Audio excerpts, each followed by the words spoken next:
All right, we are here with Catawba third-year head coach Tyler Haines as we take a look at the Catawba Indians and preview the 2025 season. Coach, thanks for taking some time today. Hey, thanks for having me. So now you're in year three. What have you learned the most in years 1 and 2 here in the SAC and at Catawba and about yourself as a head coach?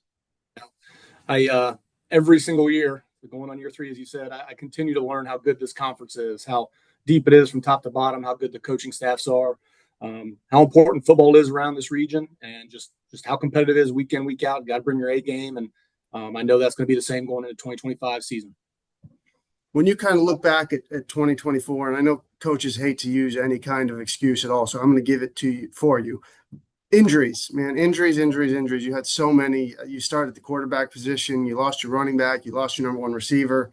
I'm sure there were far more. Those are just the skill positions that jump off the page. But how difficult was that to deal with last year, as you mentioned, in a tough league? It's already. Yeah, it was difficult.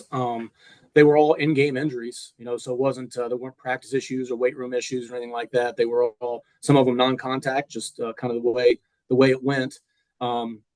Those guys getting hurt, and it's a violent physical game. It always will be. So you always have next guy up mentality. I think the thing that hurt us that I probably could have done a better job on is the leadership. Those guys that did get hurt for us, not only are they great players, but those are our captains walking out there, and to have a different group of captains walking out there week 2 or week 3 is and obviously throughout the entire season it was tough. And what we've done is develop leadership throughout from top to bottom and try to have those young guys grow in that because you're always going to lose guys for a game or two, but the leadership and the guys have got to stand up, and we're going to continue to develop those guys.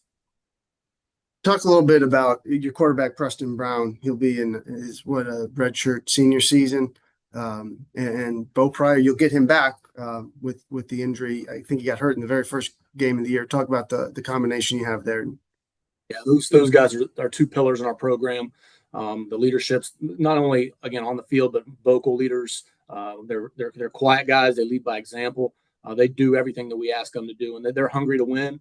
Since we've got here, they've done everything we've asked, and unfortunately, they had a really good 2 years ago. They were both all conference, and this year they both got injured. Bo was on the second drive of the first game after he scored a touchdown, and then Preston on a non-contact week 3 injury. Both were season-ending. But the cool thing about it's going to be a heck of a story when these guys are coming back and get to finish their college career the way they want. This will be Bo's final year. Preston actually has 2 left. So for him to be a 24, 25-year-old, I guess junior eligibility is pretty exciting.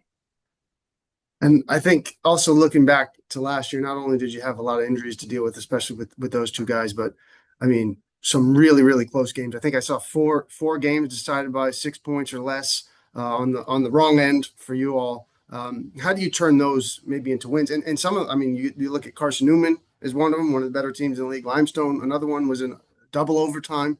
So you can play with those top teams. How do you try and turn those maybe close losses into maybe a close win? Learning opportunities. Of course, there's a frustration of, you always say you got to finish. I think that comes with maturity. I think we only had about 6 seniors on our roster, maybe 7 last year. I think we're in the 20s now. So I think going through those tough times together still is a relatively young program, last year being year 2. Now we've got to learn from it. We're going to have those opportunities present themselves again this year, the way this conference is. So, can we grow? Can we learn? Can we move forward and win those close games? We're going to find out. What are you personally most excited about for this upcoming season? I'm excited about the leadership. We've been working hard. The staff's been working hard for the last 2 years. Going into year 3, we've no shortcuts, no excuses, none of that stuff. And we believe that good things happen to people doing it the right way. We think we're doing it the right way here. Developing these guys, strength staff, current staff, administration, all of us. We're on the same path going forward. We're going to build this thing into a conference champion. I just think we're going to take that next step. I think everybody around here feels it, and we're going to continue just to try to outwork them all. Let's look at the defensive side of the ball. I know we've talked a little bit offensively. What are you looking for on the defensive side of the ball? Some guys that maybe stand out for you there. Yeah, looking at it holistically first. The first 2 years we've struggled a little bit with stopping the run. Just statistically, we've got to be really good up front, and we've added some pieces, some transfers. Some guys that are returning on the defensive ends that played for us last year. Got all our backers coming back and added a couple there as well.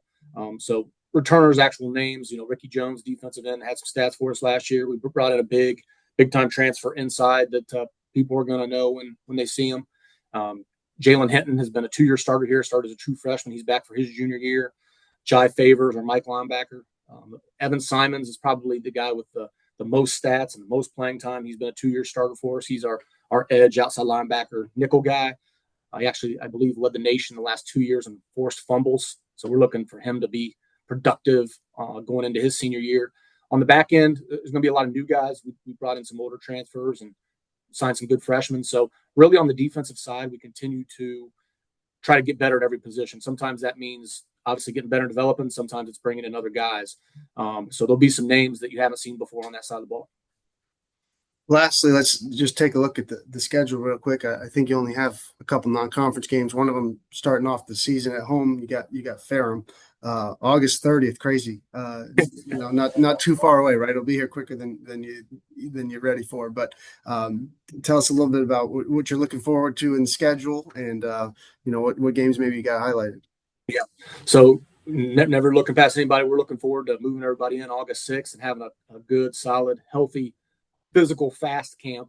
Like you said before, August 30th, where we're still playing our games at 6 p.m. for the most part. Ferrum will be down here first.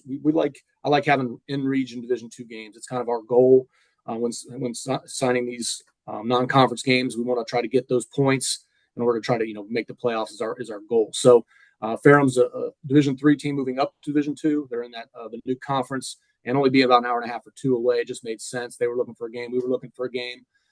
Then the other non-conference game that's interesting is Southern Connecticut State. So actually had a chance to coach against them at two of my other institutions at Shepherd and IUP, and coach there's an Ohio guy, so we go way back. I think he even recruited me out of high school. So they had with Limestone dropping us, unfortunately, they had a similar situation up there. So even though they're making that long trip down, we're thankful to have a game. That'll be a 4 p.m. kick, and then every single game within our conference is highlighted and dotted and every starred and everything else. There you go. Well, Coach, we really appreciate you taking some time today. Best of luck in the 2025 season. Yeah, thank you very much.